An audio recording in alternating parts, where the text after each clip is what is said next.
Assalamualaikum warahmatullahi wabarakatuh. Kami dari kelompok 5 yang beranggotakan Evina Arpenia dan saya sendiri Berlian Mutiara Maharani. Di video kali ini kami ingin membahas salah satu perusahaan jasa, yaitu PT Gojek Indonesia.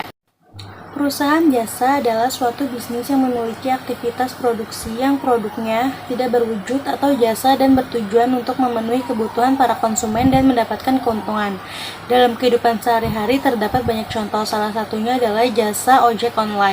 Gojek merupakan sebuah perusahaan teknologi asal Indonesia yang melayani angkutan melalui jasa ojek. Perusahaan ini didirikan pada tahun 2009 di Jakarta oleh Nadiem Makarim. Saat ini, Gojek telah tersedia di 50 kota di Indonesia. Hingga saat ini, aplikasi Gojek sudah diunduh sebanyak hampir 100 juta di Google Play pada sistem operasi Android dan telah tersedia di App Store. Gojek juga mempunyai layanan pembayaran digital yang bernama GoPay. Selain di Indonesia, layanan Gojek ini telah tersedia di Vietnam dan Singapura.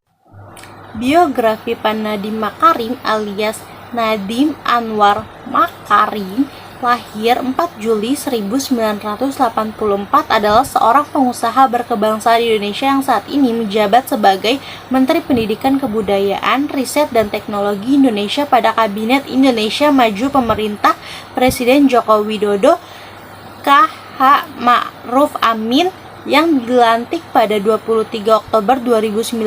Ia merupakan pendiri Gojek, sebuah perusahaan transportasi dan penyedia jasa berbasis daring yang beroperasi di Indonesia dan sejumlah negara Asia Tenggara seperti Singapura, Vietnam, dan Thailand. Asal mula Nadiem Makarim mendirikan Gojek adalah karena keresahan Pak Nadiem yang tiap harinya menggunakan jasa ojek untuk berangkat kerja. Pak Nadiem melihat jika sebagian besar pengemudi ojek menghabiskan waktu mangkal menunggu penumpang. Karena keresahan inilah, Pak Nadiem mulai melihat adanya peluang untuk mengembangkan layanan bagi pengemudi dan penumpang ojek. Sehingga setelah banyak pertimbangan dan penyusunan strategi, Pak Nadiem mulai mendirikan Gojek di tanggal 13 Oktober 2010. Kisah sukses Gojek bermula dari hanya 20 pengemudi pada saat itu. Selain itu, Gojek juga belum mengeluarkan aplikasi dan hanya mengandalkan call center sebagai penghubung antara penumpang dan pengemudi. Lalu di pertengahan tahun 2014, Nadiem Makarim mulai mendapatkan tawaran pendanaan atau investasi. Dari situ, tepat pada tanggal 7 Januari 2015, Gojek akhirnya berhasil meluncurkan aplikasi untuk Android dan iOS. Sistem pemesanan menggunakan call center pun tidak digunakan, dan sekarang tukang ojek yang bernaung di Gojek sudah mencapai 7.500 driver di area Jabodetabek saja. Visi perusahaan Gojek yaitu membantu memperbaiki struktur transportasi di Indonesia, membersihkan kemudahan bagi masyarakat dalam melaksanakan pekerjaan sehari-hari seperti pengiriman dokumen, belanja harian dengan menggunakan layanan fasilitas kurir, serta turut mensejahterakan kehidupan tukang ojek di Indonesia ke depannya. Misi Gojek yaitu yang pertama menjadi acuan pelaksanaan kepatuhan dan tata kelola struktur transportasi yang baik dengan menggunakan kemajuan teknologi. Yang kedua, memberikan layanan prima dan solusi yang bernilai tambah kepada pelanggan. Yang ketiga, membuka lapangan kerja selebar-lebarnya bagi masyarakat Indonesia. Yang keempat, meningkatkan kepedulian tanggung jawab terhadap lingkungan dan sosial. Yang kelima, menjaga hubungan baik dengan berbagai pihak yang terkait dengan usaha ojek online. Halo, perkenalkan, nama saya Evina Arpenia.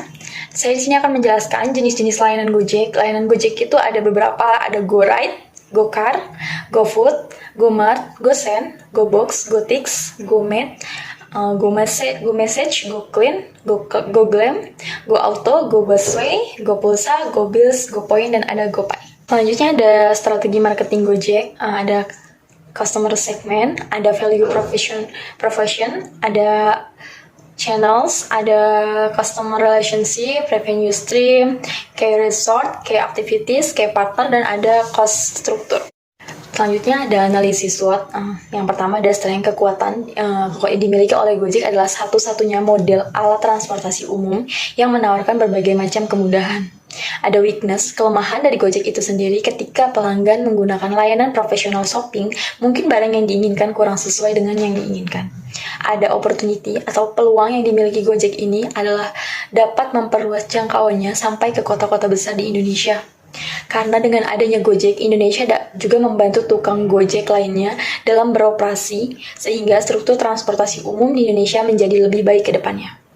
Selanjutnya ada threat atau ancaman yang akan dihadapi oleh Gojek saat ini ada dari pengendara ojek konvensional dan juga munculnya pesaing baru yang bergerak di bidang yang sama. Selanjutnya, kelebihan dan kekurangan Gojek. Yang pertama ada kelebihannya itu sendiri praktis, aman, ramah, dan sopan yang juga terpercaya.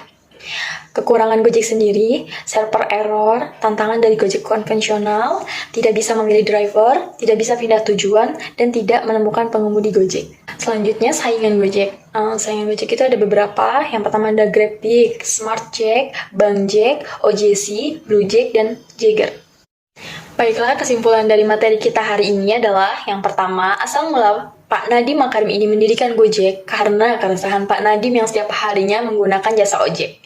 Untuk bekerja, Nadiem melihat jika sebagian besar pengemudi ojek menghabiskan waktunya di pangkalan ojek untuk menunggu penumpang. Dan Pak Nadiem Makarim ini setelah melihat keresahan itu, Pak Nadiem muncullah ide untuk mendirikan Gojek, dan sehingga banyak pertimbangan yang harus dia susun dan strategis lainnya untuk mendirikan sebuah Gojek ini. Dan Pak Nadiem mulai mendirikan Gojek di tanggal 13 Oktober 2010. Kisah sukses Gojek ini bermula dari 20 pengemudi dan pada saat itu. Selain itu, Gojek juga belum mengeluarkan aplikasi dan hanya mengandalkan call center seperti penghubung antara penumpang dan pengemudi. Lalu, di pertengahan tahun 2014, Pak Nadiem Makarim ini mulai mendapatkan tawaran pendanaan atau investasi. Dari situlah Pak Nadiem ini mengembangkan Gojeknya pada tanggal 7 Januari 2015. Gojek akhirnya berhasil meluncurkan aplikasi untuk Android dan iOS. Sistem pemesanan menggunakan call center pun tidak lagi digunakan. Dan sekarang tukang ojek yang bermaung di Gojek yang sudah mencapai 7.500 driver di area Jabodetabek saja.